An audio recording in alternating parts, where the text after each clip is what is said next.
Hello and welcome to Beast Fables, another weekly show where we follow the lives of tiny animals in a massive forest. I'm Brian, and as always, I am your narrator. I use he/him pronouns, and I'm the founder of Dungeons on a Dime. You can find all of the stuff that I've made, like Adventures on a Dime, the system that we're playing, and other games that I've made over on doad.co.uk and on our sponsors website, Roll20. You can get fun character sheets, you can see stuff. It's just a lot of fun. We love it. It's great. It's great. I am joined today by two rambunctious players, Eve and Atlanta. Atlanta, do you want to introduce yourself for us? Hello, everybody. I am Atlanta. I use she/her pronouns. And I am a freelance illustrator type person, and I will be reprising my role as Pipistrel of Nowhere. Ooh. Ooh. Ooh. Ooh. Ooh. And- Sorry. Oh. And Eve, would you like to remind us of who thou'st are? I artst Eve Greenwood. My pronouns. Sorry, we're in a mood today. My pronouns are they and he, and I am playing Thistle, who is a mysterious little lizard, a mist lizard. Mist Lizard. Mist lizard. Mist Lizard. I am small lizard. We are all Beautiful. small lizard. We are all. We Absolutely. are normally also joined by Ver, but unfortunately plague has struck Edinburgh and everyone is dying. A different Reversed. plague than the other bigger plague. Oh, Not- like just regular, like bubonic, like none of that. Yeah, that this is sea. our yearly plague, not the Yeah. global plague. Not the Mhm. world-ending plague. Mm-hmm. Just the Edinburgh ending plague. Just the Edinburgh-ending plague. And poor Ver. No Balthazar Poor this Ver. week. No Balthazar this week. Who would like to remind us of the dramatic events of last week? I Don't all can- jump at it. I can give it. I can was give it a honestly, go. I was trying to remember. Yeah, me too. I was like, what do I remember? Why from don't last Why don't I take it this time? Why don't I remind us of what's Thank been you, going lovely on? narrator. Last week, having escaped Castle Clare, which I've been calling Castle Shallot because I forgot that I called it Castle Clare in my notes. You had river walked across the river of Shallot. You were battling kind of freezing winds and temperatures, cold water, and a lethargy that was falling over our cold-blooded friends. Taking time to build a fire, to assess and understand that Quincy actually really was dead, stripping armor, kind of getting ready for another fight, and resolving to go back into the castle, you found that Bethany and the grief of Shallot had not quite finished their combat. Rolling out of one of the towers, sword inside, they tumbled into the river, and basically chaos ensued. Balthazar and Limnol ran into the river to try and help Bethany, their commander. Pipistrel flew above, trying to get a better viewing of the situation. Thistle, paralyzed with Quincy's fire gizzard in hands, watched on in terror, and more fighting ensued. The ultimate result of which was that Limnol and Commander Bethany are nowhere to be found, maybe washed downstream, we don't know. The grief of Shallot has been carved from belly to spine up one side, and its emaciated form is now dead on the side of the river. And Balthazar has lost his fire gizzard, though Quincy's are still at hand. And you were all kind of licking your wounds, so to speak, at the side of the river. Dawn rises slow and somber, and Balthazar is a little quieter than usual. Then, as you know, Pipistrel, having travelled with him for so long, Thistle, you have no idea if this toad is being more quiet or less quiet than normal, having met him literally 45 minutes ago. Is that all? It's only been 45 minutes. I feel like that's all of the time that's passed for you That was a guys. very- Like it's that was you a saw very long him, 45 you minutes. fought like that cat that you went across the river. Yeah, 45 minutes. Like that's kind of. Oh no, you've had like a a few hours as well of like napping. Yeah, I think we've had a break. It feels Yeah. like 45 minutes and 5 years at the same time. Exactly. That feels very accurate. So Balthazar is a little quiet and somber and is looking by the river for large waxy leaves. He's looking. Ideally, he'd find lilies, but they're not on this river. So he's sort of gathering half brown detritus and seems to be performing some kind of ritual for Quincy.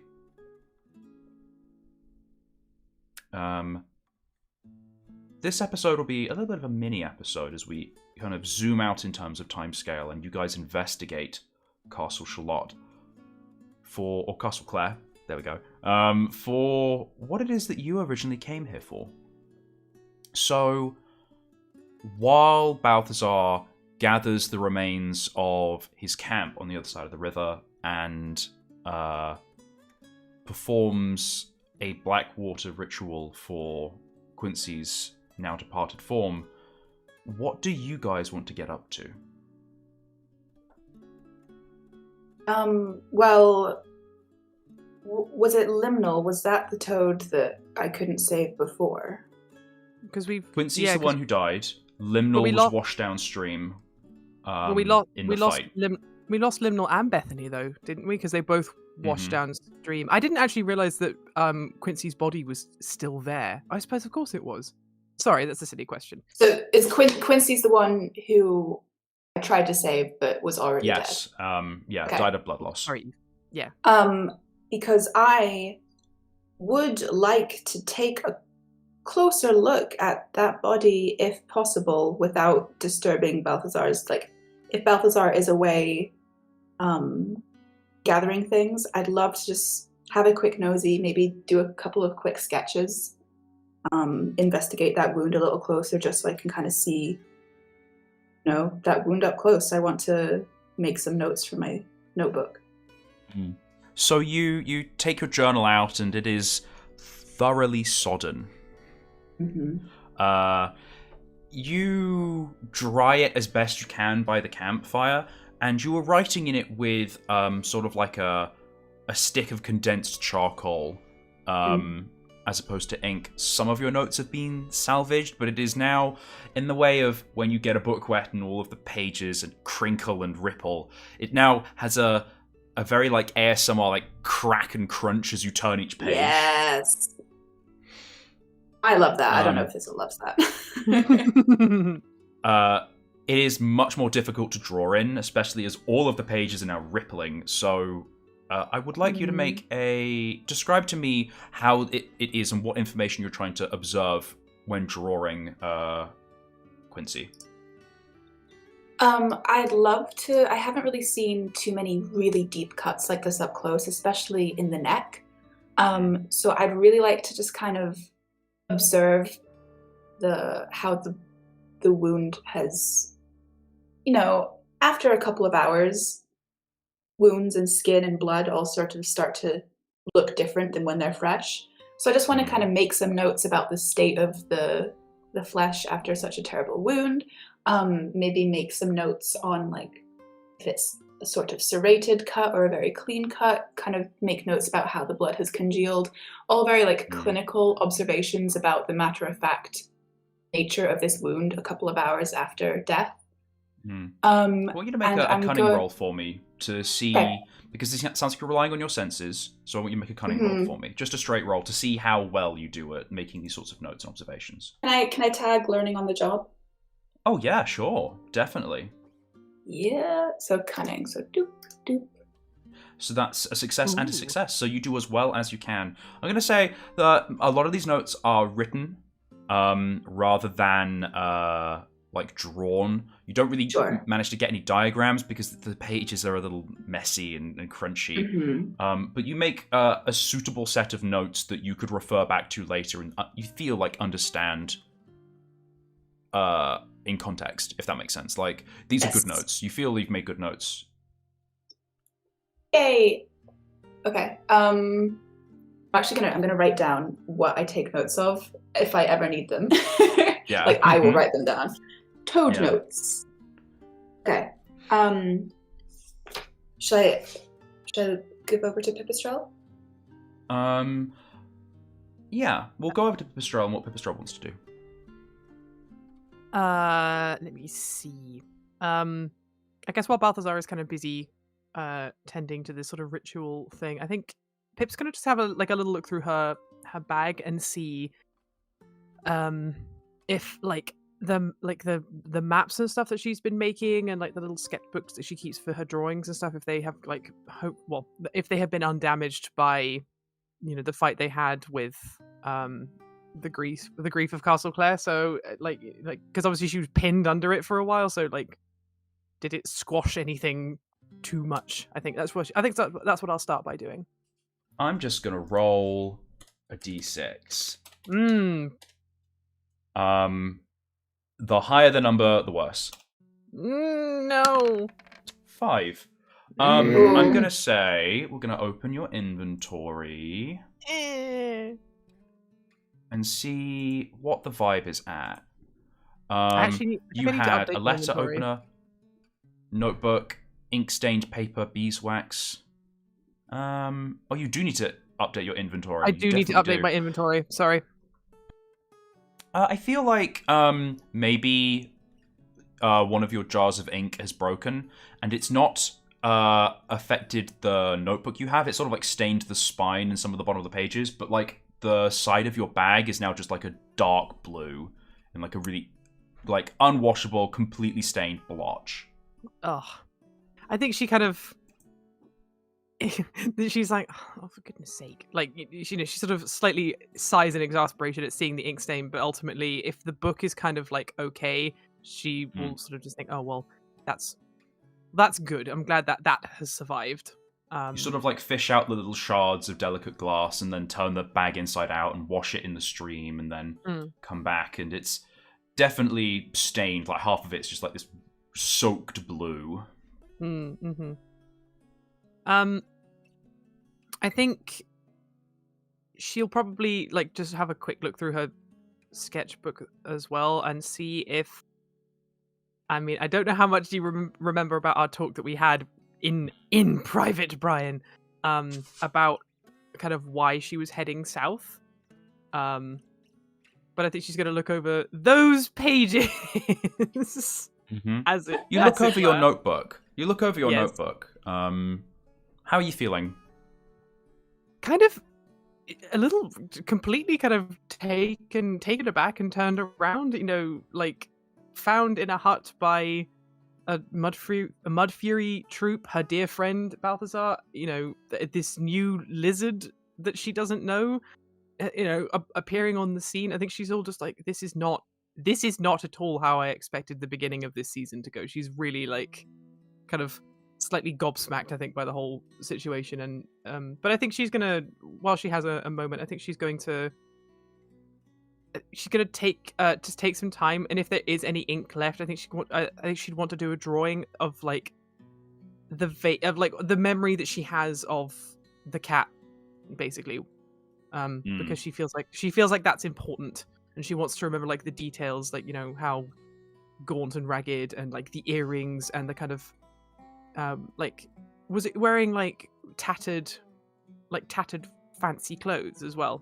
I can't remember. No, so it had a chest-sized kind of necklace. Oh, that's it. Necklace is the wrong word. It's like a large plate on a gold chain. As you draw, the plate itself has settings for a number of blue stones. Some of them are still in. Some of them have been lost. Some of them are cracked. Mm-hmm. The largest central stone is there, and it's not like a sapphire. It's semi-precious, so it's sort of like a cloudy, opaque blue with like veins of orange and yellow through it. The gold has like a hammered texture to it, so that it's got that sort of very lovely kind of not patina, but like pattern of like circles and shapes. But it's been bent and dented and cut in places, and is looking rather rough. I think the earrings are a similar sort of construction. They're clearly made at the same time. Okay. I think she doesn't have any colors, obviously, but she does have like, she has a I guess she uses her claw to draw, her You're large using kind your claw, and you're able to do like cross hatching and shading, Yeah. similar to like a wood engraving, if that makes sense. Yeah, exactly. But I think she'll probably make notes of certain types of gold, certain types of precious, semi-precious gemstones. The cat was gaunt, the cat was violent. She kind of make a couple of notes alongside this kind of illustration of this cat, basically, to sort of, I guess, try and commit it to memory, and also just sort of, I don't know. She's getting a weird vibe that this might be important later, so she's just kind of wanting to take stock of that, I guess, in a way. But yeah. I would like you to make a cunning roll for me. Oh, this is okay. sort of for your notes and sort of just an observation of the cat in general. Okay. Am I allowed to tag something? Sure. Okay. Now I actually have to think of something to tag.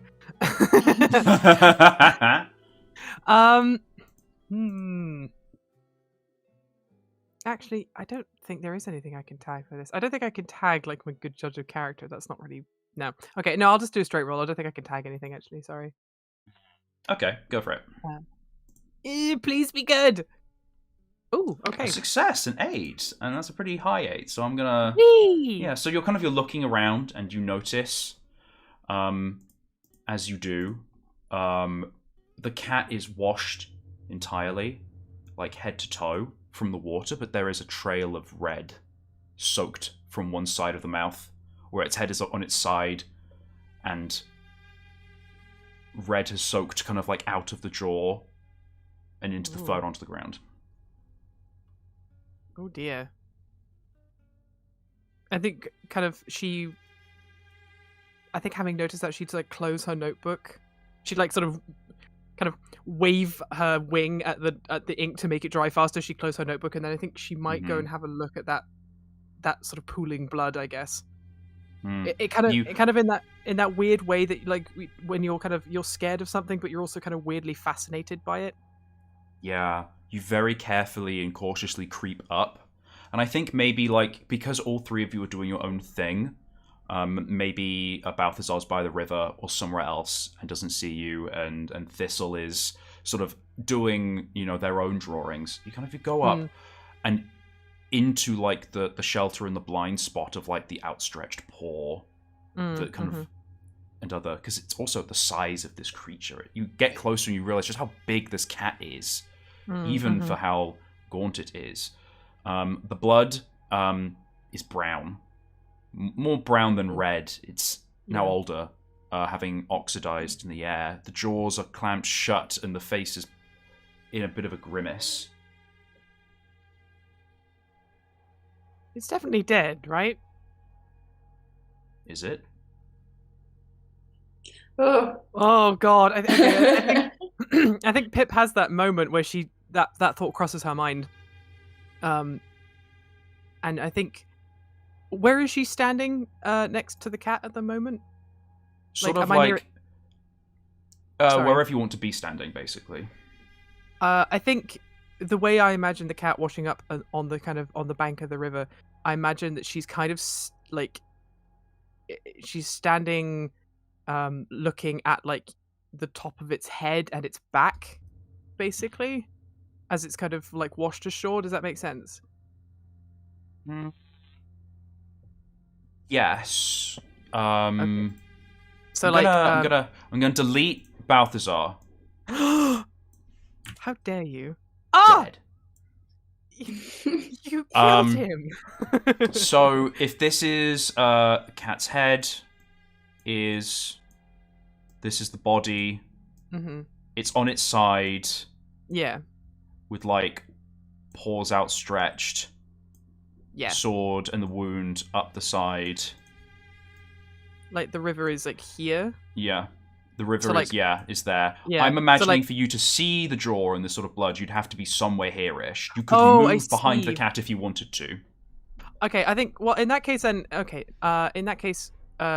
before I say something stupid, I think, she's standing kind of looking at this I think she is kind of that in that weird moment where you're looking at like you're looking at this face of this quote unquote dead cat, and I think she would like reach out again with that sort of long weird bat arm and like just very gently like prod this arm where I've sort of drawn the green, and just sort of like push it slightly. People like trying to rouse someone. Push against it, and it's mostly slack. Is it warm? No, it's deathly cold. Oh, okay. Literally, it feels like you push it, and it's like clay. That temperature. Oh god, yeah, that's horrible. Okay. I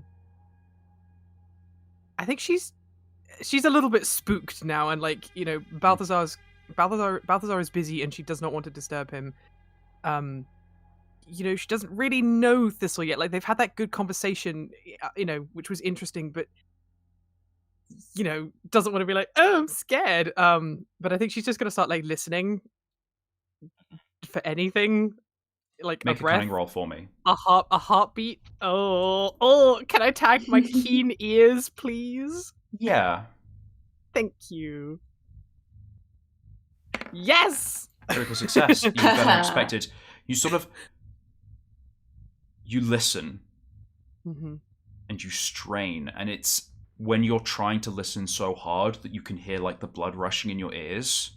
And you feel like your fur bristling and the sort of the adrenaline coming back and starts to spike in you again from last night.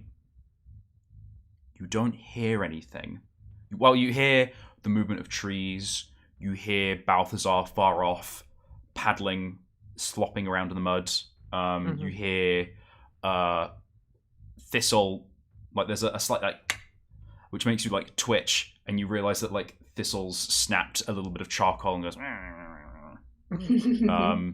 Making lizard noises. Yeah, but you don't hear anything from the cat. I think she, kind of having made absolutely sure that this thing is not going to like reach out and try and bite her, I guess. I think she might have a closer look at the earrings that the cat is wearing.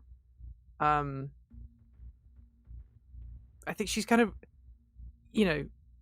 she's definitely one for like, she likes a few kind of silly baubles. Like, she sewed on like a sun and a moon onto her little knee patches on her flight suit.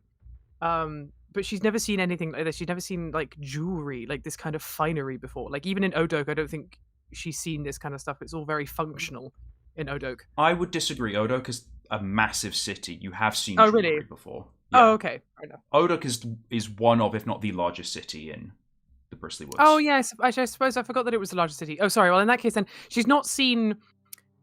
But has she seen jewelry of like this style? Because like obviously styles change depending on region, I guess. Not of this style, but the concept of earrings, of adornments that aren't like functional, is common. That's common knowledge. Yeah. Okay. Yeah, I mean, like you sew patches into your clothes. It's the same principle. People do things to distinguish themselves. You've not seen this style before. This sort of like beaten gold. And you've not seen it in such large quantities before. People have like a ring, a stud, some subdermal piercings, like not really this big. The ring, the earrings they're teardrop shapes, if that makes sense. They're studs with big teardrops, and the teardrops, each one is probably the size of your body. Oh my god, this cat's huge. Yeah. Well, bats' bodies are small, just, like a lot of your mass is your wings and your ears. That's true. This earring is big. I think, just in spite of herself, I think she would, like, reach out with again, with, like, the sort of, her little bat fingers, she only has two, and kind of, like, I think she'd, like, prod the earring, just to feel, like, the weight of it, the heft of this thing, and I think it's kind of almost like, just in spite of herself, she's kind of like, this is so big. Make another cunning roll for me. Oh, this is again relying on your senses, investigating what kind of information you get. Yeah. Can I tag anything? Probably. Now I'm just gonna say you have to roll. If you can't think of a tag right now. Oh no! Okay. Again, you rolled a 2, so you barely managed to pull it off. But you kind of look at the earrings. You heft them a little bit with your arms stretched out. They're heavy, and then you realize that to be able to reach this earring, you've stretched all across the face of this wet, dead, emaciated cat. And you get an instant whoa, what the fuck am I doing? Yeah. I'm gonna say you take a willpower damage. Suddenly you realize you're like, whoa, this is really intense. You feel like a slight... Beasts don't have a reverence for the dead. Mm-hmm. In the same way that maybe humans do. Or did. Yeah. This feels like very close to elsewhere. This feels liminal. Not liminal. Yeah. Liminal. Liminal, yeah. Yeah, not liminal. Yeah. I think she's really struck by that notion, because obviously she's had her encounters with the dangerous, and she has definitely had moments of being close to elsewhere, to use the beast sort of vernacular. But to actually, it was different when they found the boar right at the very beginning of chapter 1 of Beast Fables, when Pip and Balthazar found the huge decaying boar. It was half rotted. Yeah, it was half rotted, and boars are so huge and mindless and terrifying. It's kind of different to see that. This was I think seeing the cat up close, the emaciated body and this and the jewelry. I think she's struck this beast was this was a beast. This was a living, breathing, thinking, feeling thing at one point. I think she's really spooked by that. Actually, I think she's really that's really freaked her out. I think she's gonna back away from the face. I think she wants to she might go and have a look at the wound, I guess, but I don't think she wants to be near the face anymore. I think she's really freaked out now. You go over to the wound. Oh, I actually think while she as she kind of is moving away, she kind of walks around the paw towards the sort of the big cut, and I think she suddenly remembers. Oh wait. Thistle is a stitcher. Maybe they would like to have a look at this. I think she's scared. I don't think she wants to be on her own at the moment, so she doesn't want to disturb Balthazar. Pip is in fact a big baby. So you go over to Thistle. Thistle joins the scene.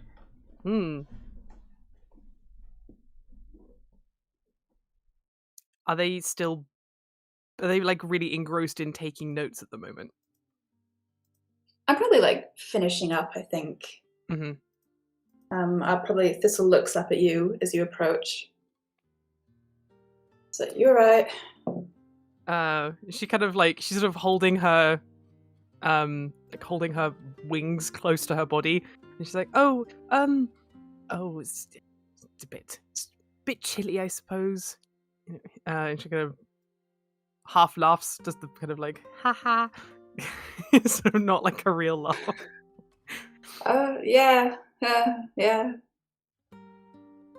She kind of she reprimands herself in her head. She's like, oh, I made it awkward. But I think she kind of she'd say to Thistle,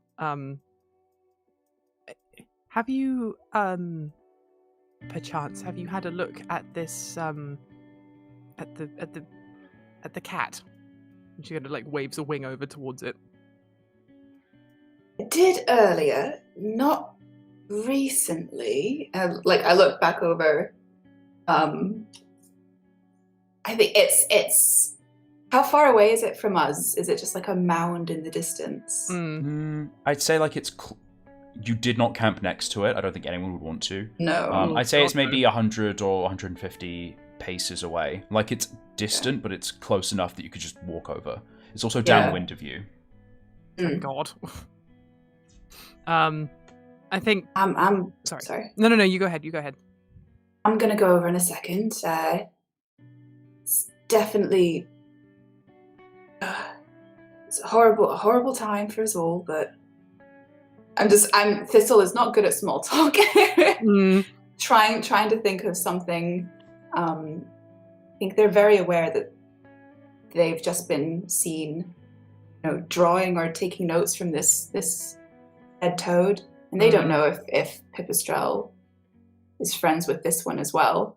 So they're just like, oh, it's a terrible time. Yep, just packing away their notebook, trying to step away. I think Pip kind of being the sort of slightly perceptive, quite suspicious thing. I think she sees the notebook and she sees that that you were writing, but she kind of she says, "Oh,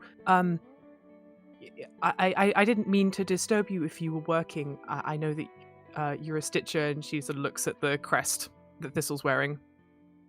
I just thought this. She doesn't actually know how to refer to the cat because she doesn't know how. She doesn't kind of want to say like beast in the beast derogatory. I feel like you just you go and you sort of gesture with one wing. Yeah, it's like, that wound is, and the state of the body, and she's kind of like tripping over her words, and she's trying to ask without asking if Thistle can come with her to look at the cat. She's very awkward. Thistle's just like watching her stumble, brain empty, like no head empty, no thoughts. Yeah. I think they're all of their sort of tact in talking to someone is extremely like illness or wound related, and not like they don't really have a good general emotional intelligence, I'm gonna say. Oh, bless. So just like, I'll wait for you to finish talking. I'll just wait. I'm not gonna like hop in to make this easier for you. Sorry. I was just gonna say, I think she takes a moment, like watching kind of Thistle sort of like waiting for her to stop talking, and she closes her eyes, she takes a breath and says, this creature obviously suffered some mortal wound to the belly, and obviously there is nothing that can be done to save them now, but perhaps maybe you could come and help me investigate. There's something not right or unusual, and maybe an expert could help me discover what might have befallen this poor creature. And she kind of like, she says that, and then but then she kind of looks at Balthazar and Quincy, and she feels awful. And her ears are so big that it's obviously very noticeable when she looks sad, because they kind of they droop. They kind of go like, because they're usually quite sort of like big and sort of out in a big V. But when she's sad, they kind of drop to the sides in like it's like a big open space above her head, which looks very unusual. Oh, this is like, yeah, you're all right. Yeah, have a wee look. Yeah, have you had a nosy already? You seen anything in particular? This is now like the information gathering stage. We're just kind of like waddling over. Anything in particular that stood out to you? I think when they heard like there's something unusual, they're thinking with like, oh, you mean with like the belly to spine gash, not like an ethereal strangeness. Yeah, I think it's because it's kind of both, because I think she's kind of perturbed by like there's something about the blood stain on the riverbank that she's finding really odd, and there's something kind of, in her sort of weirdly, I guess, in her sort of slightly perceptive way, she just feels like something's a bit wrong, but obviously she doesn't have the words like Thistle does to potentially like explain what, like, and also like the state of the cat, like why is it so emaciated? Why was it acting so crazy? I think she also would, maybe Thistle has some expertise that she doesn't about this kind of thing.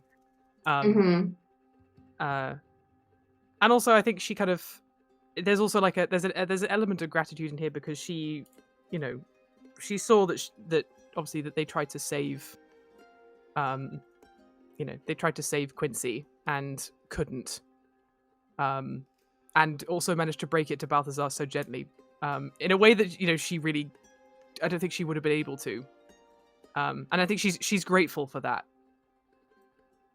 So yeah. Yeah. I guess we toddle down.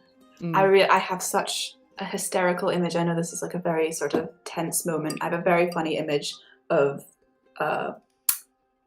Thistle, like when they walk on their two back legs, they kind of do like a waddle, very much like Daxter in the Jack and Daxter games. Yes, that's charming. This God. This is their gait. Well, I mean, I've made it. I've said since like very early on in Beast Fables that when Pip is like walking, obviously she's a bat, but she walks upright. Like she walks like a little T-Rex. I love it. She has to like hang. She has to like hold her hands up really like high, like basically under her chin because her arms are so long. I love these two walking together. They must look so this very, very somber moment, and we're both like sorry to change the tone. Anyway, we toddle over to the cat. Oh God, Brian, thank you for the wonderful illustration. Oh wow. We love Roll20 for their drawing capabilities. Sponsored by Roll20. Sponsored by Roll20. Y'all are by the cat. Nice. We are literal scale. Oh love God, it. That's a big cat. Jesus. That's how big cats are, my dude. Cat could have you in its mouth. I'm trying to just like I kind of forget like Pipistrelle is baby, and I didn't actually realize that sand lizards were also that small. Jesus. We're tiny. We mini. We tiny beasts. The sand lizards are the things that go over rocks in like when you're in France. You put out like a drink and they go and they run over and they lick a bit of condensation. And they go and they run away. They're tiny. So yeah, we come over and I'm like I crouch down. I'm gonna. Can I move me? I can't move. I have to move you. Sorry. Thank you. Yeah, I'm gonna start. I take out my sopping Barch notebook. Start peering, observing into this little wound. It's anything but little. You into observe. this little cut. Yeah. It's jagged. It's clear that even with the washing and the trauma from like the river and other movement, that it's made in parts, that it was like an initial stab, and that it was then very jaggedly, bit by bit, raked up the body, and that the sword, the flycatcher, is now lodged in between two vertebrae. Oh my God, Brian! I see. There is no Brian here, only narrator. Oh, narrator! This little rat is out for blood. Rat. Really. Oh, rat! What are you like? Yeah. So I'll make some cursory observations, then sort of glance over my shoulder at Pipistrelle expectantly, like, what do you want? What did you call me here for? That they don't say that. It's very rude. I think. I think she kind of like as Thistle looks over at her, she's like, oh, and she kind of like scuttles over. Brian, can you remind me where? Like, so obviously, like there must be a large pool of blood next to the wound, obviously. So not necessarily. Oh, okay. Where did I see the blood then? The brown blood. So you saw the brown dripping near the mouth, and you also there is like some blood here, but it's not like the cat was full of blood to begin with. It very much it died on this shore here, but it didn't. A lot of the dying had happened in the water, if that makes sense. And also, like, the water that has soaked off of it has washed and diffused a lot of the stuff. It's the red around the mouth that you had noticed the first time. Okay, so is the blood in the big wound, is it the same color as the blood coming from the mouth? or is it like different? I don't. It's blood. Okay, sorry. I was just asking because like it may be indicating time, basically. If like if the mouth stuff was like more brown or whatever. I guess While I'm here, they're a similar age. I'd say Thistle. Okay. You'd know, like, this is blood that has been left out for 8 hours. Yeah. Or however long. Can I do like a little again, because Pipistrel said there's something unusual, can I do a little unusual check on this wound? Because I mean, to me, it looks, there's sword up there. Yeah, like it seems very straightforward. Yeah. Yeah. Can I I'd just say make like a vigor roll for me. Vigor because it's routine skill. You're just checking over. Though, to be honest, a little voice in the back of your head says there is not much that's routine about this. Can I tag triaging? No. Triaging is about assessing what to deal with next in an emergency situation. This is not okay. Can I tag mending scrapes? I'm joking. Yes, you fix the cat. Everything's fine. This is great. Campaign over. Yeah. Just a vigor roll for me then, please. I did it. I got a 5. Oh, it didn't come up on my screen because homophobia. 5, success. You do as well as you can. You poke around. You kind of have to wipe your hands on the grass afterwards because it's a little gory. Rigor mortis, or whatever the beasts would call it equivalent. There is a stiffness after death, and you're maybe 6 hours in. The cat's starting to get a bit of resistance. The muscles in the arms and the kind of legs are starting to lock up, but still pliable. It doesn't smell too bad. You don't think there was a disease the cat had. You do notice that the fur, the skin around the wound is very, like, the hair is matted, even having been dunked in the river. And it's kind of, you kind of pull a little bit and some of the fur comes off. Like, this cat was in very, very poor condition. Not taking care of itself at all. I'm gonna, like, I'll turn back to Pipistrel, but so when a beast passes away, they do tend to get like this, and I'm like, press a little just to like show that there's not much give really in the cat's side anymore, because they're getting stiffer. It's all a natural part of death, so nothing to worry about.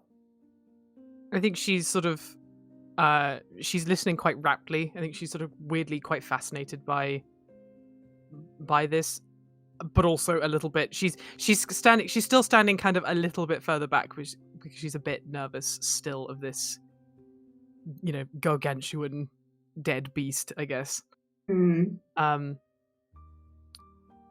I guess I did have sort of like I don't know. I think she would ask. I think she might ask Thistles, like, do you? Why does it? How could a beast that there's this, emaciated and weak-looking? How could it fight with such fervor? Because like that cat was fighting tooth and nail, quite literally. And like you think a beast in this state with like hair falling out and so like weak and thin would not fight like that. Do you know what I mean? Yeah.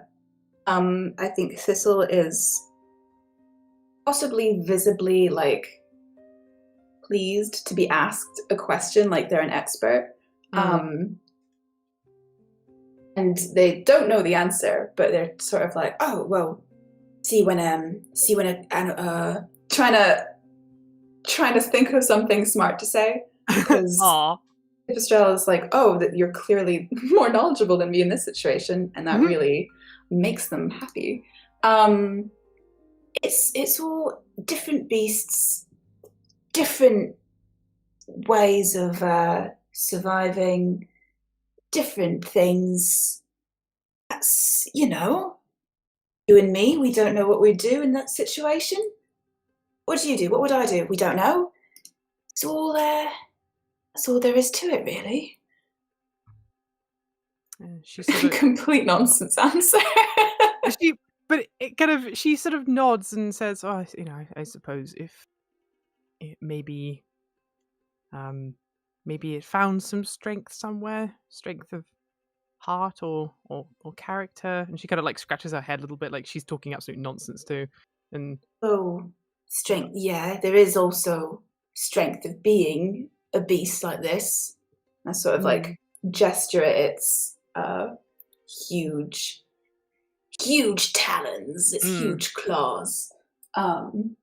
Sort of like beast like this is gonna find that strength somewhere in it. It's got the let me Eve think of the word I'm trying to think of. It's like a predisposition, but I don't know that word. Thistle doesn't know that word. It's in its nature.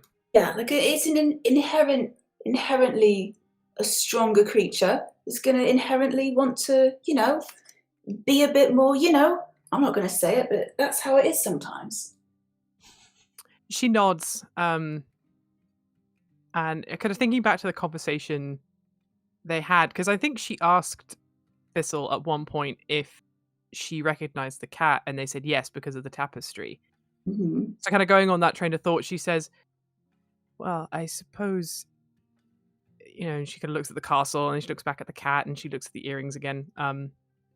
This beast must have been important at some point. You said something about a tapestry and a library, and this castle, for one family of beasts. What? How does something like this happen? How does a beast go from such grandeur to this? And she kind of like opens her arms and kind of just gestures at this, just the whole scene with the cat and the sword and the blood and Thistle looks at it as well and just takes a moment of silence. It's like, I could not tell you, friend. I could not tell you. She starts walking a little bit closer, kind of towards. She's not going to go right up to where Thistle is, but is kind of standing closer to them now, and says, "Do you suppose there were others like this one? More of this clan?" I would not like to think so, but I do believe yes. I've seen in that castle there must have been a whole family of these things. And she kind of she thinks that over and says, and she thinks about that cat family that she met, and says, I suppose maybe that family that we met were related or knew each other. They certainly had something, a similar sort of jewelry, and she kind of points at the earrings. But I don't know. They seemed perfectly pleasant and didn't try to kill anybody or eat anybody. Well, I'm sure everyone else who lived in that castle thought the same thing of this one. I suppose. Were there... she shudders a little bit, but she says, were there others? Did you find any others? Any other cats? I think she kind of when she says others, I think she means just in general. Did you find like any other like bodies or right of bodies and things like that? I did find a few. I won't say more about it. It's a terrible business, whatever went down in that castle. It's happening all over, and it's not right what's happening. It's not right at all. She sort of grimaces, and I think kind of out of sheer curiosity, she says, were they other cats or other beasts? Other folk like you and me. didn't see any other cats. Just poor good folk living their lives, cut short. As you say Guild this, Thistle, folk. Sorry. as you say this, you have a pause and think of the few couple forms that you've seen. You've seen one hare, an otter, and I can't remember what I said in that sort of like first episode as we were walking around the castle. Neither do I. Yeah.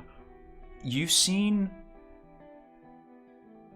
This is the little tiny voice in the back of your head, but there are some prejudices. Were they all good folk? I don't know. Interesting. Yeah. I But think continue. maybe if I did see anyone who was not part of the good folk, I wouldn't have maybe dwelled on it for too long. I wouldn't have, been like, there's one of my kinfolk over there. I wouldn't have thought about it in those terms. So maybe it wouldn't have left as much as an impression on me. Yeah. I'm gonna say that in order to cover up my poor memory. Yeah. I think while I'm saying this, I'll walk around to look the cat in the face. As I'm talking about the good folk I saw in the castle, they didn't deserve to die.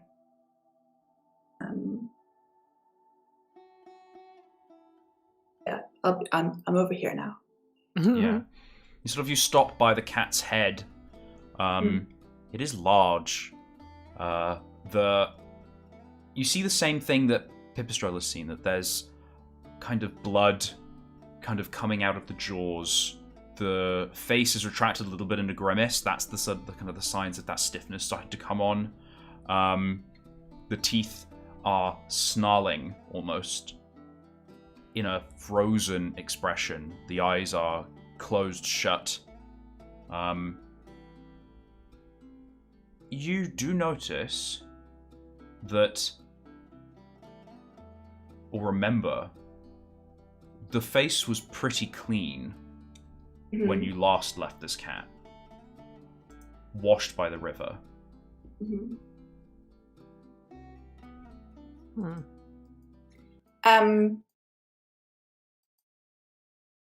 And now it's all bloodied, did you say?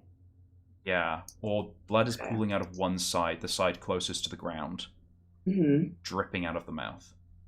I will notice that. I'll pause, because I've just explained to Pipistrel, like, dried blood, stiffness, all part of death. You don't normally keep bleeding several hours after you die.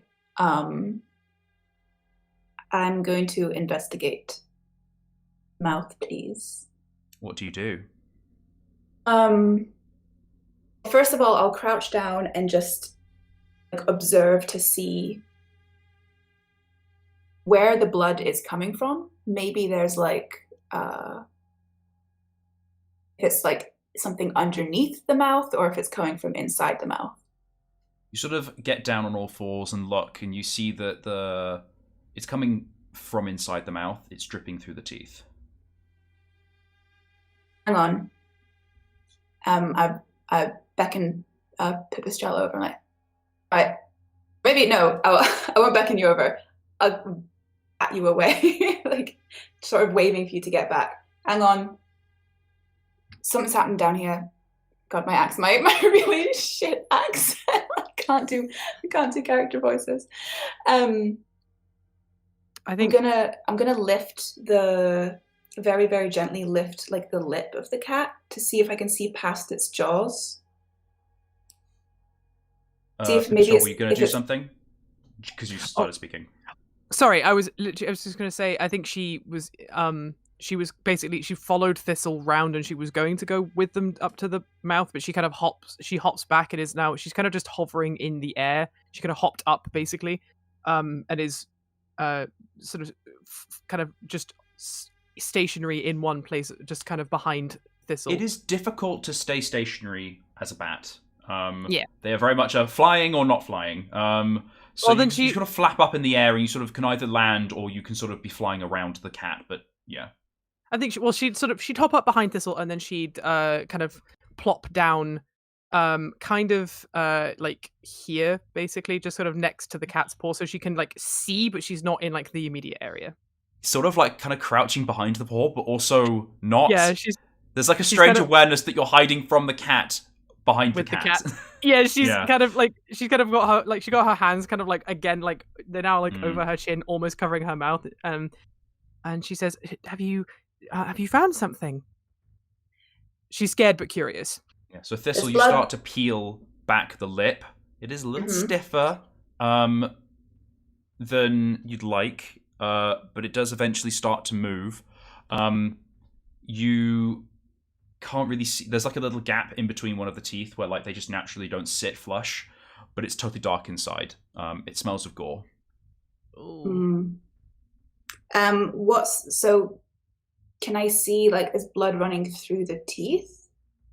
So you can see that blood is dripping through the bottom side teeth again onto the ground. I'm going to do a side view, because just to be clear, like if this is like the mouth, why is it thin? I did not ask for that. If this is like the head, and there's like teeth here, if that makes sense. Like there's blood dripping out of the mouth and onto the ground. Yes, okay. I know in my heart of hearts this cat is dead. This is a dead cat. Yeah. Something is alive inside the cat's mouth. Oh my god. So I'm gonna, at this point, I'm gonna say Balthazar is probably like at the other camp gathering stuff, so it's just us two here. You kind of, if you look behind you, you see that Balthazar, without speaking to either of you, has sort of walking across one of the bridges towards the castle. Yeah.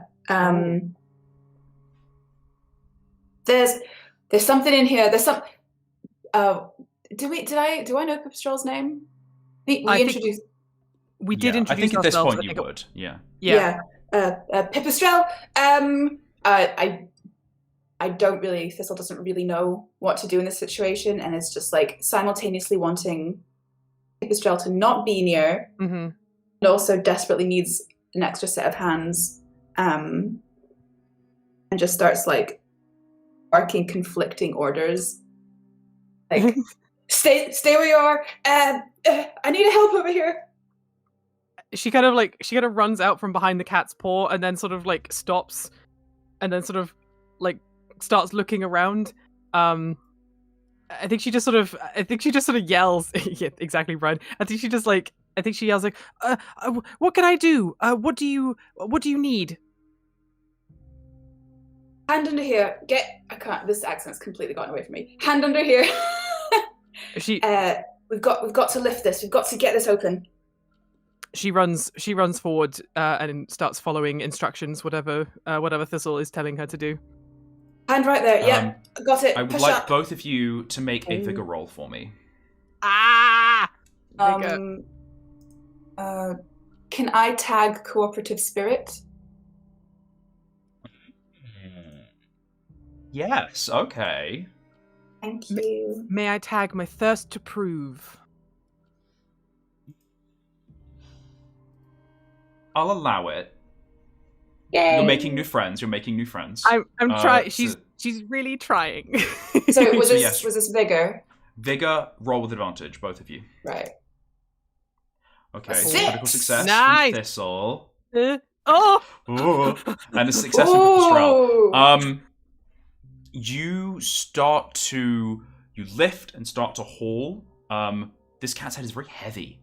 It is dead weight. It is just, there is no at all like help. And you start to heave both of you in opposite directions on the jaw, and there's a Oh, and Pipistrel, you kind of fall head over heels backwards as it's kind of the jaw unclenches. You kind of overcome the muscle. You both kind of like slam back. I think maybe Thistle, you kind of flop into like the wet dead paw. Oh man! Ooh. A puddle of grizzle and blood out of the mouth and an arm. A toad An arm. arm? Oh my god! I think Pip seeing that, like, once she's kind of rolled over from being knocked over, she would bat shriek, which obviously Thistle doesn't hear, but it's like a dog whistle. It's just like exactly. She on all fours, she leaps backwards away from the arm. Thistle just jumps right back up. Is the mouth just like open now? Yeah, you've kind of overcome the muscle, and that's like stiffness, and now it's just like hanging loose. And the toad arm fall out onto the floor? Yeah, it's sort of like flowed out onto the ground. Oh, it's now kind of in between both of you. Oh, I do a low to the ground, scurry over, look at the arm, right arm, yep, good, got it, back into the mouth to see, because the amount of blood that was coming out, it can't have just been from one arm. Oh god. And I peer into the mouth to see if I can see anything or anyone else. Make a cunning roll for me. Yes, sir. As soon as I can I scrounge this one? No. That's more for finding things to use. Not just quite let me tag finding people in gullets. Body, please. That's a success. Yeah. You lift up the mouth and sort of like support like the upper jaw on your shoulder and lift so that you can get more light into the mouth. You see nothing obstructing the gullet or the air pipes. You examine around the mouth, drop the head, go round to the side of the neck, palpate, try and feel, go back, confirm. You don't see any significant bruising or trauma on the inside of the mouth to suggest that something that fought back was swallowed. Oh my god. Checking on the neck, there's nothing in like the throat. You don't think something as large as a toad has been swallowed. Okay. I will admit, I was half like, am I going to have to do like a Saw style get into the stomach to try and save a toad? Oh god. I will not be doing that, I guess, if it's not been swallowed. I feel like I don't want to push the envelope too far. I feel like we can just agree. Yeah, no toad was swallowed. You don't have to cut the cat open to find out. No. Thank God. Thank you. This is a really intense season of Beast Fables. Oh god. Thistle is extremely disappointed. Like, not in a gory way. Just like, there was that brief moment of I was about to save someone. I knew someone was inside, and I was about to save them. Oh. And there is no one there. So I just kind of like stare into the gullet of this massive creature, just frozen in abject disappointment. Oh, that's really sad, actually. Oh, I think after she's gotten over her initial shock, because I like to imagine that she kind of leapt backwards over the other paw. And, like, yeah. She landed and then like covered herself with her wings. Like she just like put her big bat wings like over her head, but she's like kind of taken them down now, and she's like peering over the paw, and I think she's sort of like, by the moon, Pipistrel, and she kind of like wanders back round, stepping carefully over the arm back to Thistle. Thistle, I feel at this point you see like Thistle half in the cat's mouth. You have like another heart attack, and then Thistle kind of like reemerges and just with a that just drops the cat's head. Yeah. Oh god, I think in like again, despite of herself, I think she looks down at the arm. Whose arm is it? Mika? Well, no. You're observant. You know, you kind of watch these things. That is Commander Bethany's arm, you could assume. Oh, no! Because you recognize, and they all had different styles of armor, but like that's Commander Bethany's arm. Oh my god! She feels like the pit of her stomach like dropping away. And I think she's now like again in that kind of really kind of weird way where you're kind of obsessed with stuff that scares you. She's like staring at this arm, and she kind of says quietly to Thistle, "Is there any way she could have survived without her arm?" I mean, yeah, but Thistle just kind of like looks at the rushing water. Doesn't really say much more than that. Oh god. Yeah, I think Pip takes their silence as confirmation of like her worst fear, that like Bethany like got partially eaten, thrown down river, and is probably bled out somewhere on a riverbank. Thistle puts their little claw on Pip's shoulder and goes, "I'm very sorry about your friend." She kind of she accepts the hand on the shoulder with gratitude, and says, "It leaves a trail of blood." No, I'm sorry. Oh god, she doesn't even notice that, but she does say, she wasn't exactly my friend, but, and she looks over to where Balthazar was busy, and says, she was his, and like, oh god, she's thinking of like, oh god, she's thinking of the devastation that Balthazar is going to feel having lost his commander this time as well, not just a friend. And now she like looks up at Thistle, and like there are visible tears in her eyes. Like she looks she looks so distraught at the thought of having to give Balthazar more bad news. Pipistrel needs a nap. Yes, she does. Maybe not here. Not here. She's like a nap and a cookie and a blanket.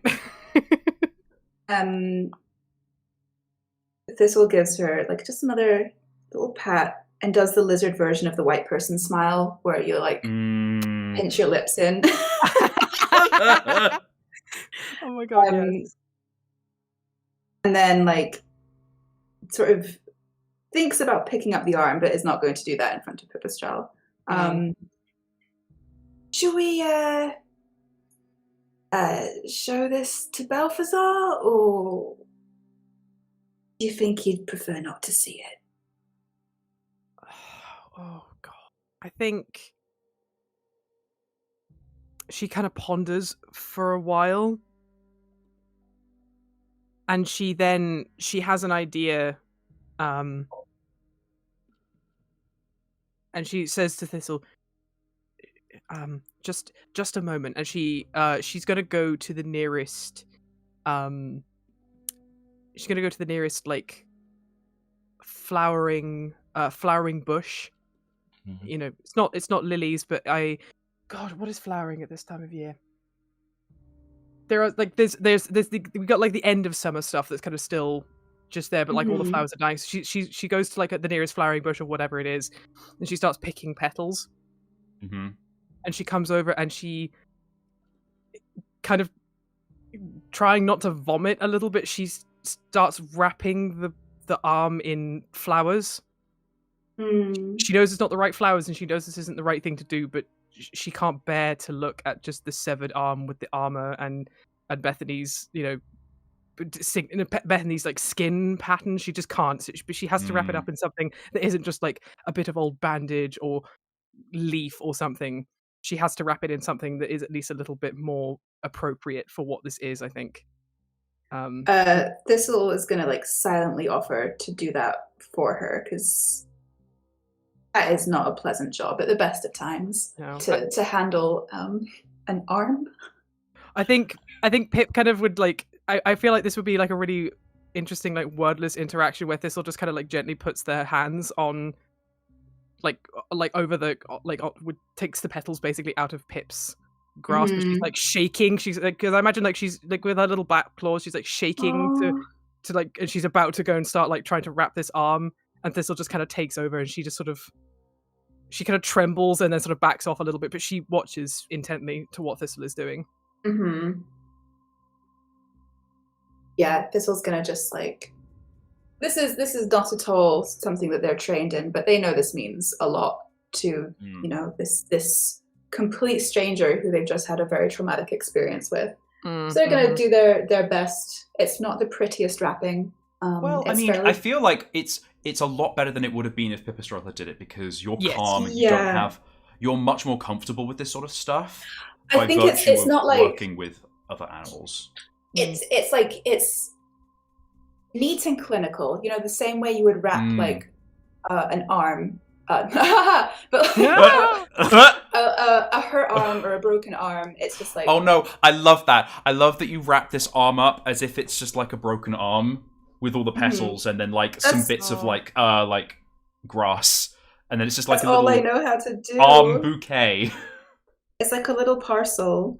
Yeah, I think Pip is really touched by that though, because like she's no Stitcher. She has like she gets herself into trouble, and gets herself hurt a lot, but she's never been able to like patch herself up, beyond like a poultice or a salve or like a bandage.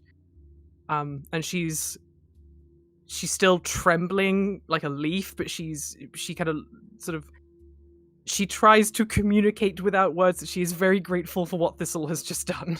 Mm-hmm. I don't think Thistle is like 100% aware of Pip's gratitude, because again, they're just like on the job, not very emotionally awake. So the question now is, my friends, are you going to tell Balthazar? Oh God, I don't know, Eve. What do you think? So, I think Thistle would probably think it's better that he doesn't see the arm, and and I'm kind of like, we should tell him that she's dead, but that we have no like. It's probably not the kindest way to do it, but Thistle doesn't know Balthazar, so they're just like, we should tell him Bethany's gone. We're not gonna show him this arm. We're just gonna like bury it or put it in the river, carry it away. I don't really know what the beast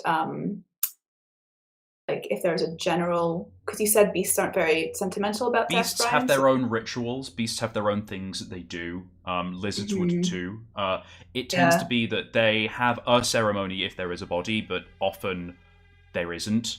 And so a lot of the ceremonies are more like memories and wakes and that sort of stuff. Right, okay. Balthazar seems to have been doing some kind of thing to move the body on from... That's the other thing. A lot of the rituals tend to be moving the body on to somewhere else where if it does get eaten by another animal, it's out of sight, out of mind, if that makes sense. Yeah. I think the lizard thing to do would probably be some sort of like burial thing.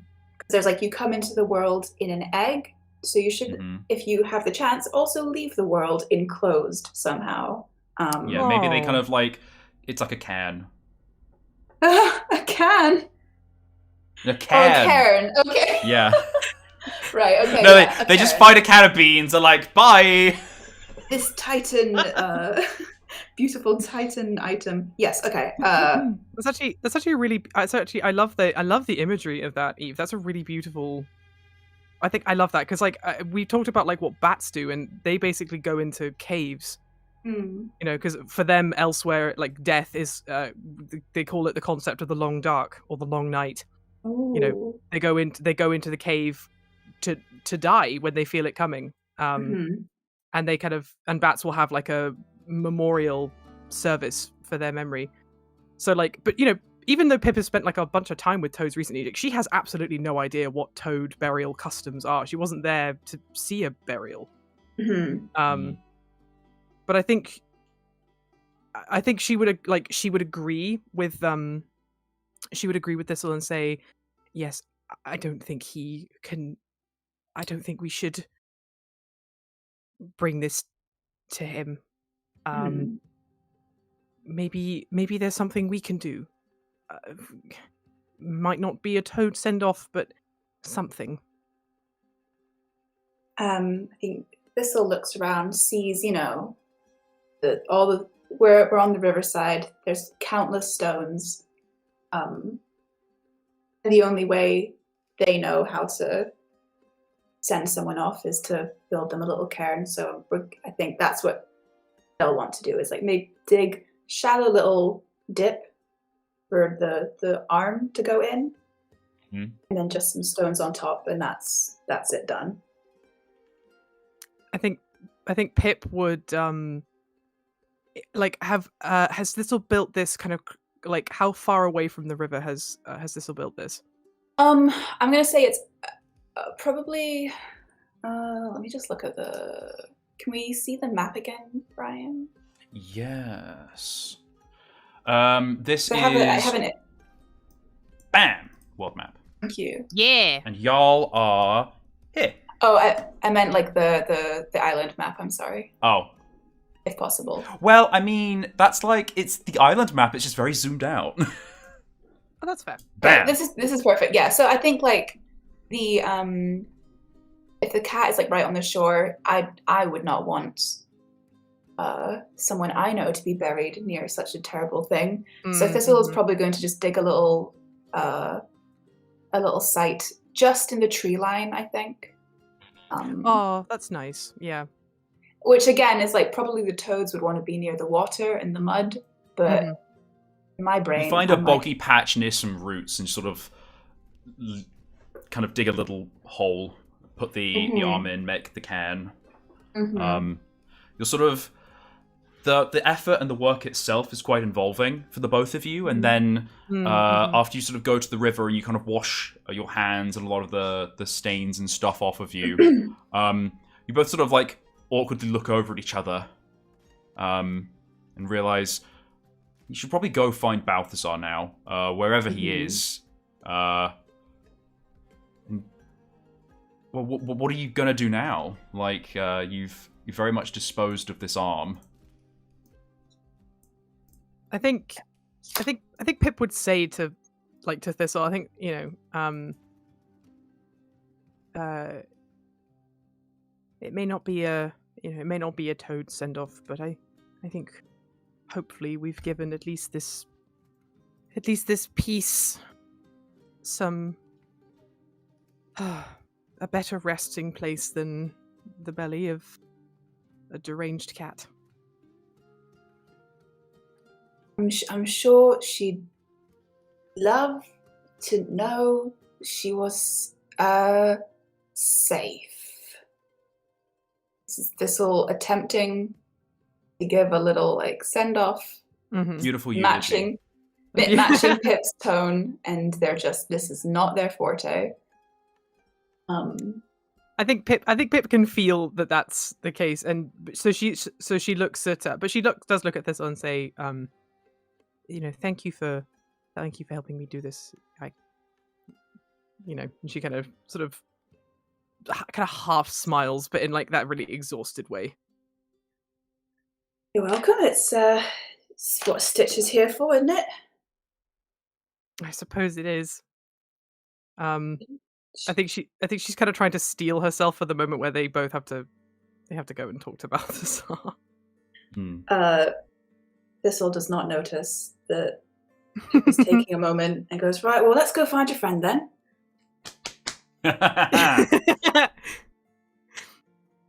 She kind of like, she's like, oh, yes, I suppose. And she kind of like resigns herself, and she follows Thistle, who I imagine has just like started wandering away. Off I go. Off I go. Sort of like swinging your arms, almost skipping, like hooray! Like that's over. I'm gonna say that you guys split up to try and look for Balthazar, searching around the grounds and parts of the castle, just kind of poking your head in different places,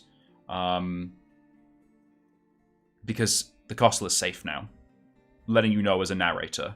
Oh yeah, I suppose that's true. Thank you.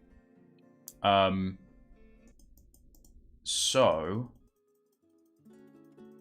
who would like to be getting the results of their investigation first, or things they find along the way? Ooh. Ooh. Go for it, Pip. I mean, if you don't mind, Please. yeah. You start on the ground floor here, Mhm. where the fight happened. You see the table that landed and smashed onto the ground, spatters of charcoal and blood, claw marks. There are a couple strikes in the wall, you notice, Pipistrel, from where swords slashed against stone. Mm-hmm. You, I'm going to say, using your wings, fly up into the burnt library, poke your head around because you don't trust the staircase. You see into here, this little room where a nest has been made, and someone has slept in it, out of old weavings. You see that same kind of half-finished tapestry of the cats. You see one cat in the front, regal, brown-furred with the gold collar plate. You see another cat in the background, sort of more lighter yellows and warm tones, short-furred, with one earring in, and you see another cat which matches the sort of fur patterns of the dead cat by the riverside with another earring. Interesting. Okay.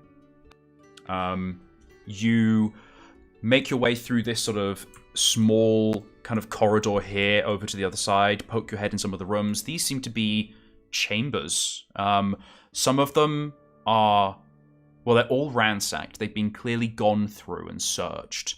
They seem to be made for smaller beasts. Some of these beds would be perfectly sized for you. I was going to say, like, my size or smaller? Or kind of my size or slightly bigger even, sorry.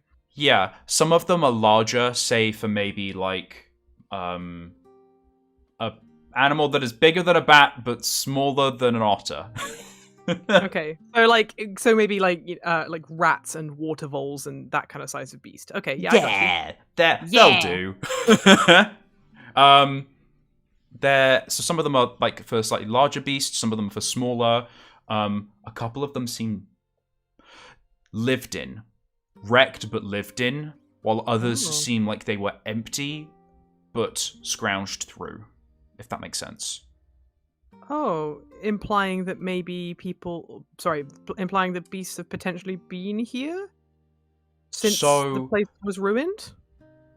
Maybe. So it seems like some of them have the feel of someone has been living in these quarters. Some of them are guest rooms that have been ransacked. Oh, I see. Okay, I got you now. Okay. Yeah. Interesting.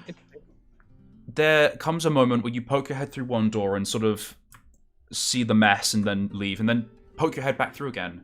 You realize this is a very familiar format. This is a noon messenger office. Is it really? Ooh. A lot of the pigeonholes, the little holes in the walls where packages are kept, have been like clearly taken. Have been like ransacked. One of the table with all the inks and the scrolls in the middle has been kind of turned over. There's evidence that the stone is starting to sink in one corner from structural instability. Maybe a problem in a couple years' time, but right now the room is stable. Okay. You look around and find, just kind of casually looking around the room, hang on, I need to find it, 3 undelivered parcels, letters, packages. You find a letter. It's kind of bent and kind of stuck in between 2 cobblestones. A letter just marked to Allah, and it is folded and sealed with wax with the crest of the Ore Beaters. Oh. You find a small scroll in one of the higher up pigeonhole boxes that says, "To Clem, aged oak in the middle meadow, South River twixt Shrewsbury and Summit." Standard sort of like more far out instructions to how to find someone and an address. Not somewhere you've never flown as far south as Summit before. No. For the Boer War, you were mostly in the north, so you know of it on a map. It's not too far from here, but you only know it by like In the same way that someone could say, like, "Oh, it's Liverpool ways," you'd be like, "Oh, yeah, sure."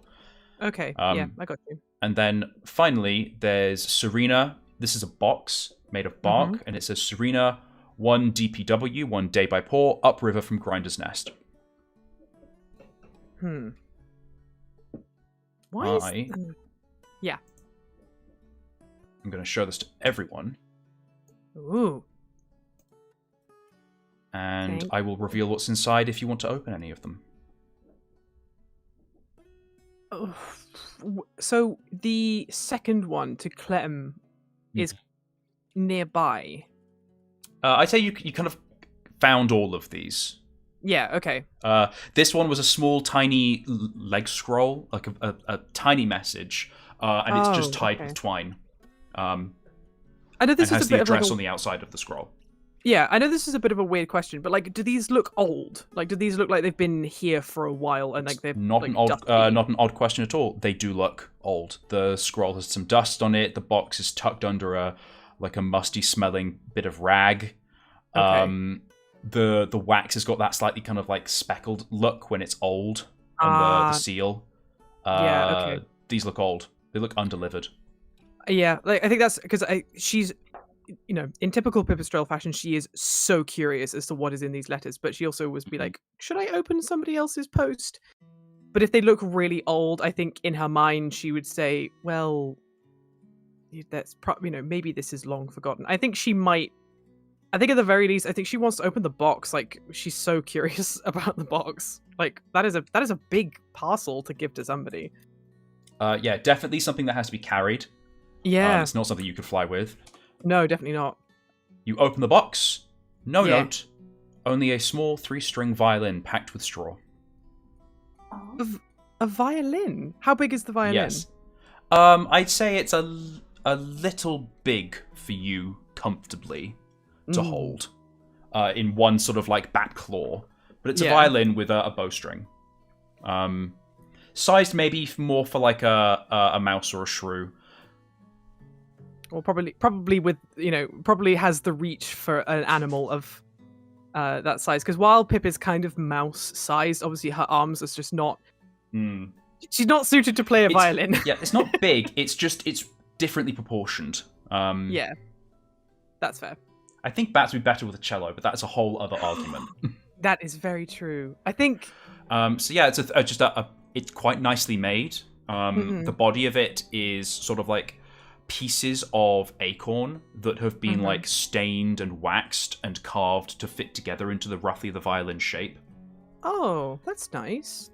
You kind of touch one of the strings and it gives like a like out of tune, like low slappy twang where it's strung, but it's like not. It's for the good of the instrument is not in tune. No. Okay, makes sense. I think while it is a beautiful thing, unless there's like a note in the box, I don't think she would like take it or move it or anything, because I don't know what on earth she would do with a violin, particularly not a violin that a violin that obviously isn't going to fit a little beastie of her size. You put the back of the box. Can I open? Oh, can I open the note that's addressed to Clem? I'm going to copy it in so that you have the note of it, but I'm going to dramatically read it out because I am that bitch. Extra! It's hastily written in a very tiny hand. You'll never believe it. Glenn and Heck, expecting triplets? A litter of 7. Come at once. It's all paused to the ground. They'll need plenty for the pantry come winter. Plus, we're having a party. These last 2 years have been chaos. Need to catch up. Kiss, kiss. Signed, Jacina. Oh, that's so sweet. I think she takes a moment to appreciate how exciting it must have been to have little babies running around wherever this was. And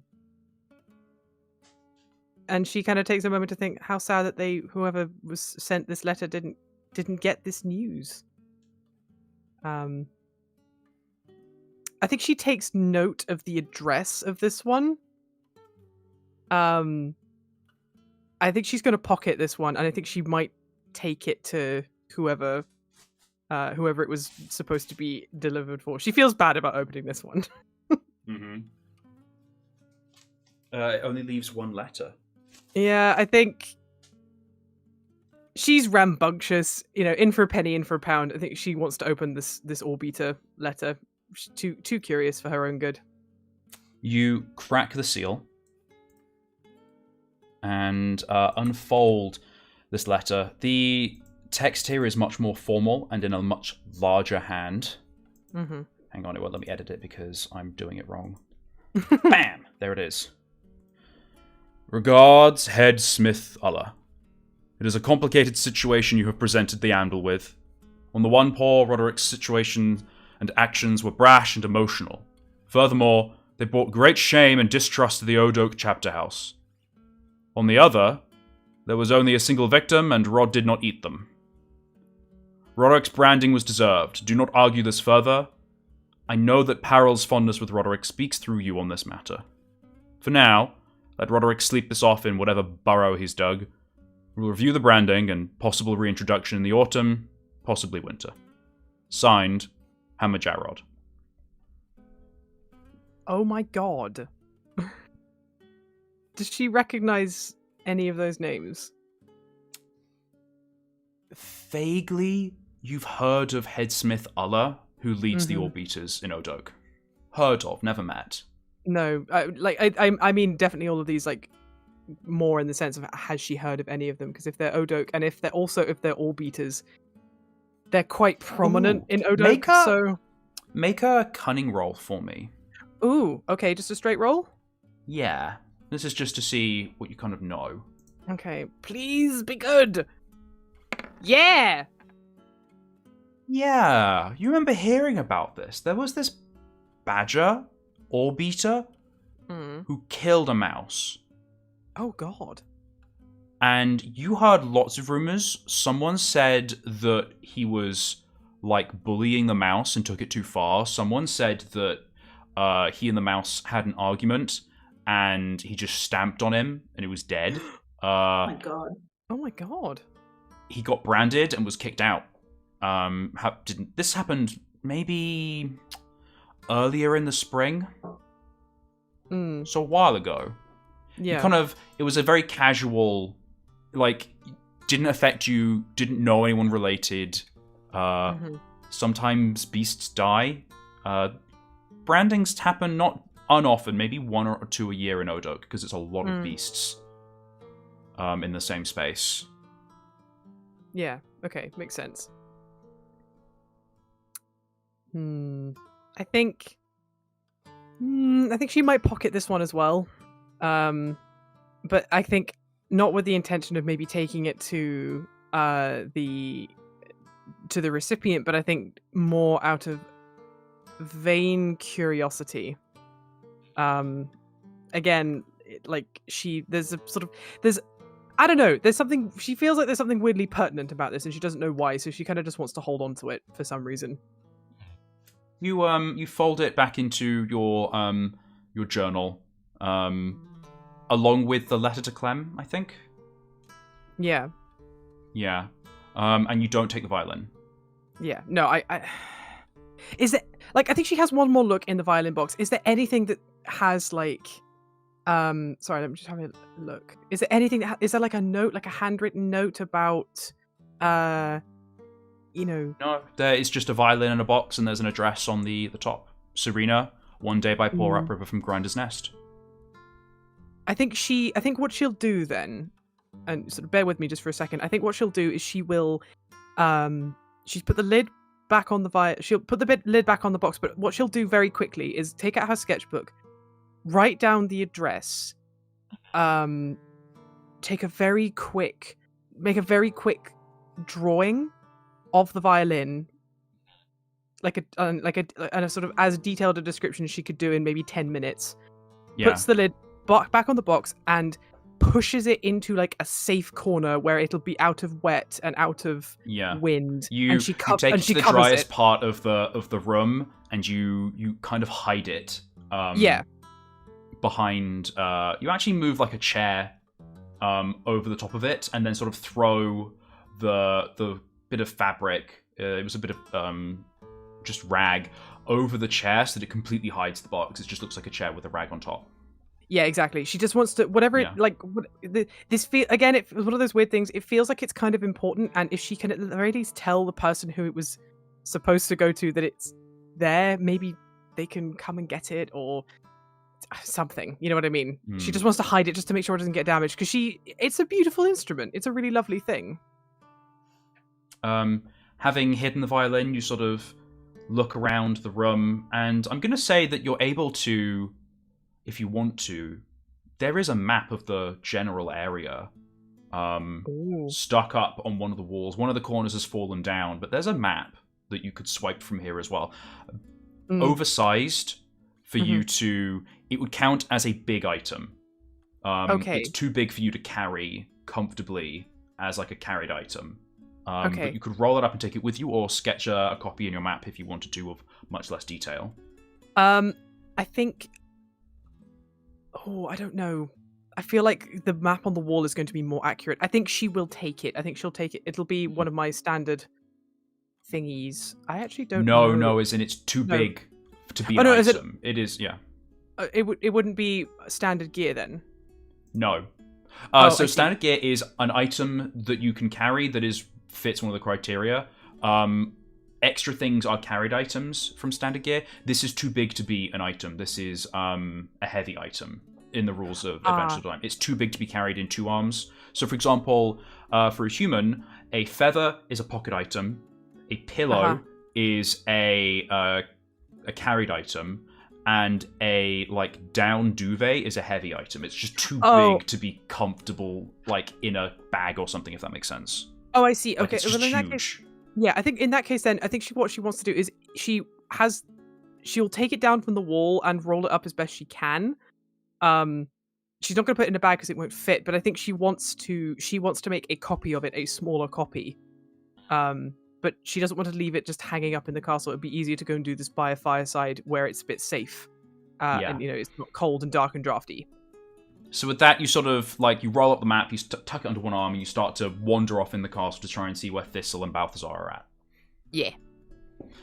And with that, the camera kind of follows you out of the room and then kind of goes down through the floor, through a tiny crack, to a room that is below you.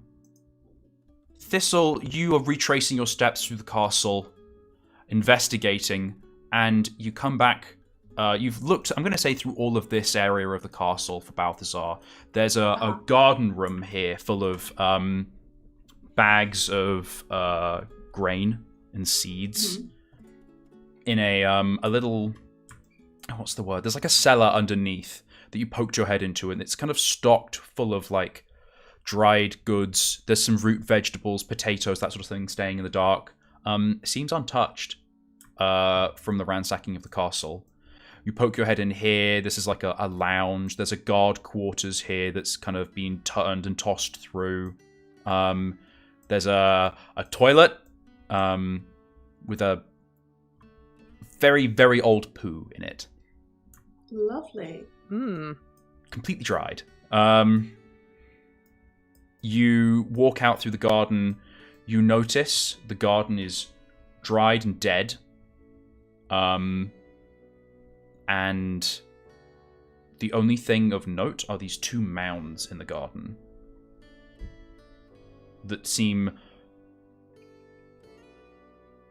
They were dug. It's very clearly these mounds have dug, but also they've sunken significantly, so they're not fresh. I'll give the mounds a cursory inspection. Give them a glance. They... Nosy. In the back of your head, just because you've been thinking about this a little earlier in the day, they look cat-sized. Oh, so they're huge mounds. Yeah. Right. I'll just make a mental note of that. I don't really want to. I have no interest. You walk away from those 2 mounds, and you your eye is caught by a staircase. it kind of goes up into what looks like a quite unburned area of the castle. It's near where you first looked.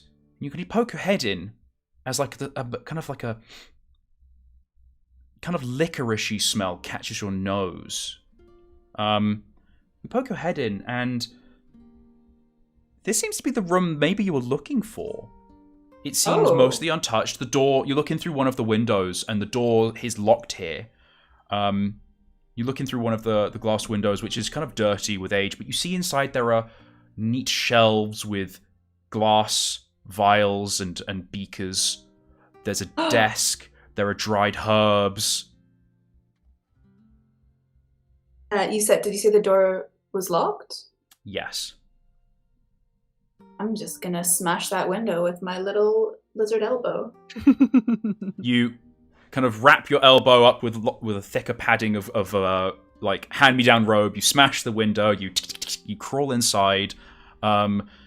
This is it just smells of medicine in here. There's a mortar and pestle on one side. It seems like there was some kind of scuffle and fighting by the inside door. So you come in through the outside. There was fighting by this door, and the door has then since been closed. So there's like a little bit of mess near the the entrance, but otherwise the room is in pretty good condition. What do you want to do? I am thrilled. I do like a little, the seagull patter when they're trying to drum up worms. I do one of those with excitement. And I'm gonna do I'm gonna hunt around. First, I'll take stock of what supplies are left here, I think. Just out of curiosity. There are various cures and salves on the walls in glass jars. They're a blue glass. You know they're medicinal because it protects them from degrading in the light. They seem to mostly be sealed with wax, or with waxed fabric that's been wrapped and then strung tight over the top. Some of them, especially closer to the door, the interior door, are damaged by smoke. You kind of lift up and give them a sniff, and all you get is just the smell of burnt charcoal. So you can't really tell what they are. Some of the salves closer to the outside door, you kind of smell them, give them a little lick. They're quite waxy. Some of them smell a little floral, rose and lavender. Without really, they're labeled with letters. Letters and numbers, and dates, presumably of when they were made. Is it a code that is a general poultice pounder code, or is this specific to Shallot? Well, you get the feeling that this is a personal form of system. Archiving, personal system. Yeah, right. This is something. Okay. The poultice pounder, probably Griselda, probably didn't think anyone else was going to come along and use these. If that makes sense. Oh, yeah. Okay. I'll just leave those then. You look around the room. On the desk, you find literally mid-writing. There's a journal which you flick through, and it seems to be notes on breeding hardier medicinal plants that bloom later in the year and survive frosts in winter and spring. Yoink. This is mine now. The middle of the passage seem to be notes about pea flowers. They don't really have any medicinal properties, but something about flowers and colors and cross-pollination. But you close the book, stick it in your bag. Yeah. Is there a shelf with any other sort of notes or books or scrolls? There are other books and lexicons, sort of long scrolls that have been folded and bound in with a hard bit of bark either end. What would you want to knowledge find? Type? Yeah, they seem to be Go ahead. What I would really want is either general knowledge lexicons, specific practice manuals or information, and also local records. those are like my three sort of like the things I would love to be able to bring back. So I want you to roll. I want you to roll cunning for me, and this is like a sort of like luck, but with using cunning. This is surely scrounging. Yes, you can scrounge. Yes! I'll let you roll with advantage. Higher is better. I love to scrounge. Oh, yo, come on! Oh, yes. nice. Let's see. Oh my god, 2 critical successes. I think you find all 3. Like you find amazing. first of all, you find an almanac. This is handwritten, and it is a record of different ailments that. And this is written by Griselda. Griselda's name is in like the interior front cover. And it has a record of different common ailments that she treated in the castle. Things like first fever, dull sweats, paw rot, tick bites, that sort of stuff. And she's kind of categorized them by the sort of like the commonalities between them. And then what sort of poultices and cures she makes to sort of deal with those. Another one is a local kind of like, again, handwritten note of like things that she'd been foraging and growing in the garden, foraging in the nearby forests. The different reagents that she was kind of gathering. Especially what was available seasonally. Seems... there's a handwritten note that she was going to go out for crab apples so that she could make more jellied remedies. And then finally, there is a patient list of people that she'd seen and what she'd done. That's dated and notarized. It goes back years. Perfect. And all of this is a lot to carry. I would say, let's look at your inventoire. You can carry up to 6 items, so I'm going to say that each one is an item to carry, just so you know. Okay. That's perfectly so I'm going to fine put with those me. in for you. You've got almanac.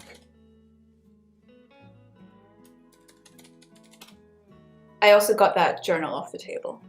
Yeah. This is Griselda's almanac. You've got Griselda's botany journal. You've got Griselda's patient list. And it's little more than just the ailment, the person, the kind of beast they were, and then the some kind of code for what solution or like remedy was provided, and you recognize the code matches some of the bottles on the walls, if that makes sense. And the date they were seen and the date that it's like was ticked as resolved. And sometimes they're like the same day, sometimes it's like a couple months later or a week later. Some of them aren't ticked, kind of showing like an ongoing problem that's yet to be solved. Okay.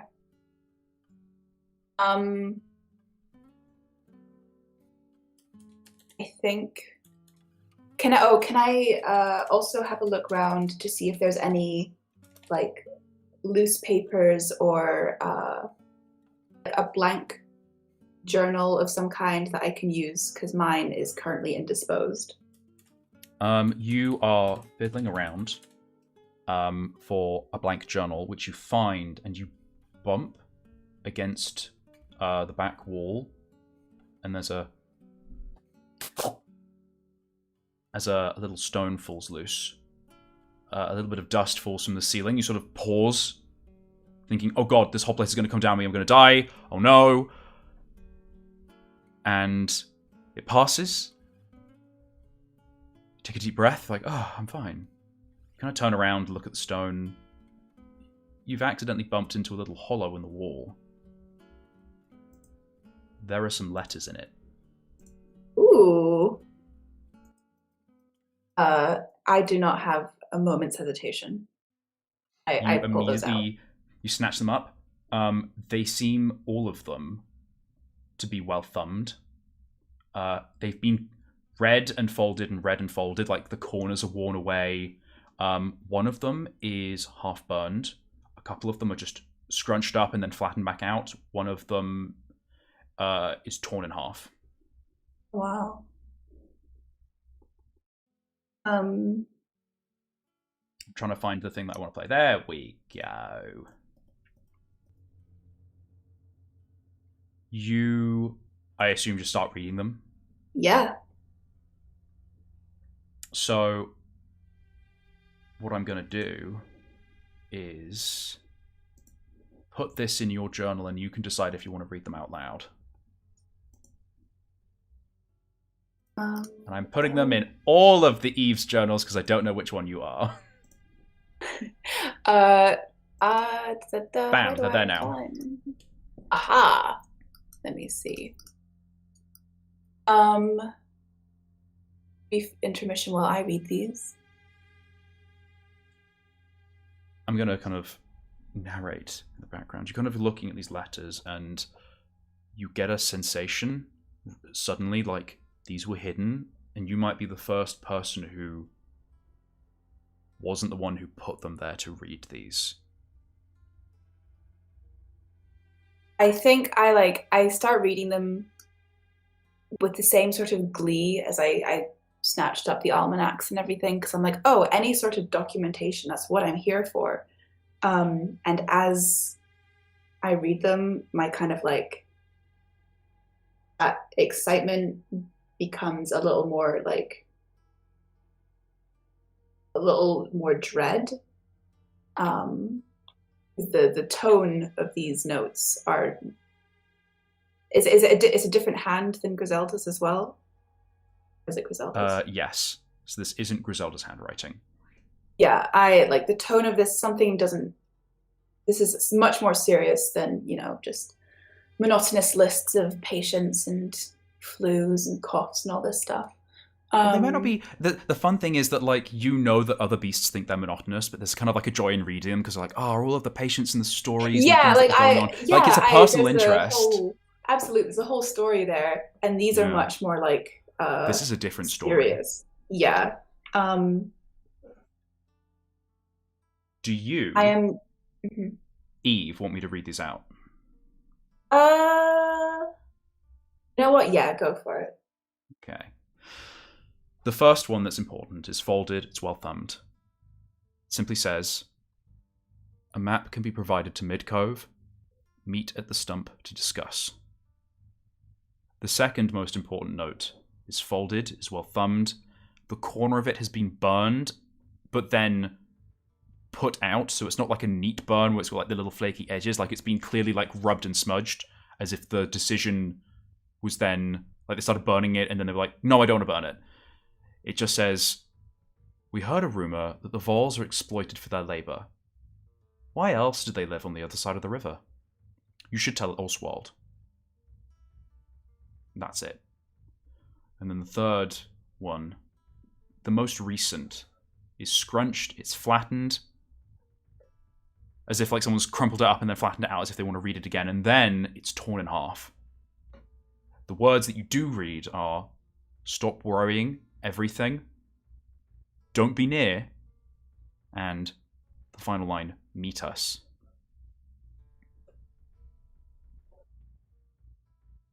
These are all on very small pieces of parchment, sized so that they could easily be carried, like Noon Messenger size, like little bird message. These aren't like pages out of a book. This is small and light. I am going to tuck these away alongside the other books that I found.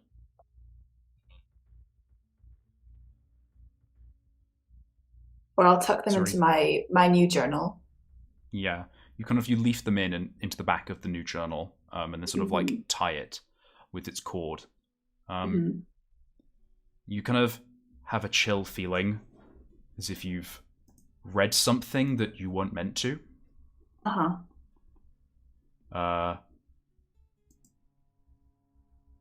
Is there anything else you want to do in Griselda's old office before you leave?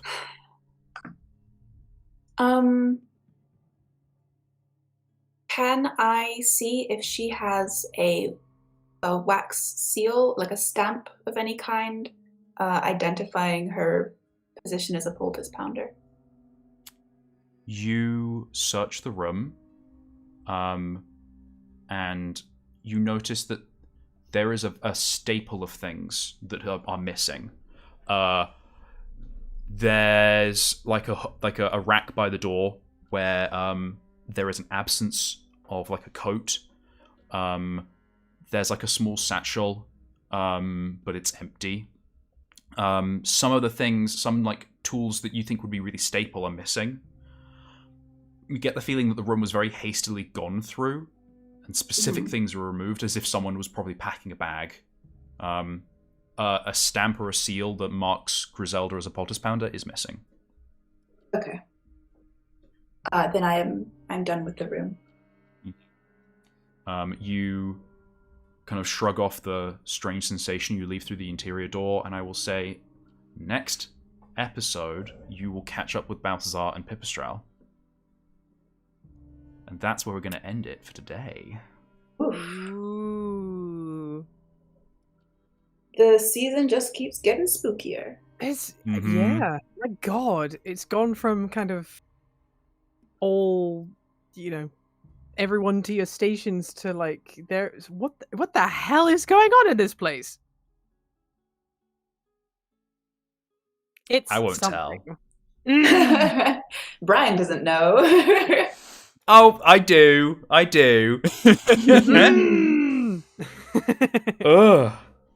I have a whole fortune picked out for when you guys leave the castle as well, or like options to provide you with, Vice and Virtue style. So excited. But y'all aren't leaving. This has been a fun episode. I feel like we've definitely uncovered a lot of new threads in the story. And we'll just have to see where they go. It's definitely been interesting to kind of have that this sort of moment of respite to actually piece together as like, why are we at a castle with a sort of like a fallen castle with a dead cat? Mm-hmm. Like what the hecky is going on here? But yeah, guess we'll never know. We'll never find out. We'll never know. That's the end of Beast Fables, everybody. Good night. The end. Bye. Come back for season 3 in 2022. Well, I have been Brian. I have been your narrator today, and I will be your narrator next week. I think we'll be streaming on Friday as opposed to Thursday for reasons, and it's going to be great. Thank you, Atlanta and Eve, for joining me today. Do you want to remind us of who y'all are? In what order? Atlanta, go first. I've decided. Nice. Hello, everybody. I am Happy Little Rain Cloud, otherwise known as Atlanta. Also, Alpaca Scribbles on Twitter. Alpaca_Scribbles on Instagram. Brian, thank you for the very kind of. We sort of had to throw things together, obviously, because Dearest Vera is not very well. Thank you. So thank you for a very intriguing story. I was really enjoying just kind of listening to Eve's part at the end of it there. And Eve, thank you for a wonderful game. And each episode we get to know Thistle better and better, and I'm excited. New lizard friends is good. But yeah, I'm excited for next week. I'm not going to stop thinking about this because I have a bad case of rat brain where I get very excited about stories and I need to know the answers right now. And thank you, Eve, as well.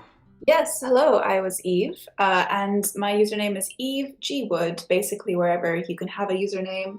And I played Thistle, and thank you very much, Brian Atlanta. And it was really exciting I'm excited to hear what Pipistrel is up to as well. Like, I haven't listened to Beast Fables, so I don't know any of Pipistrel's deal. So, like, oh yeah, I'm learning about Pip as you're learning about Thistle, and it's very exciting. And this, like, the mysteries just keep getting more mysterious, and I'm like, damn you, Brian, but also thank you, Brian. Well, I'm glad to elicit that reaction. We will see you next Thursday. See you next Thursday, Friday. See you later. See you later. Bye for now. Bye. Bye-bye. Bye.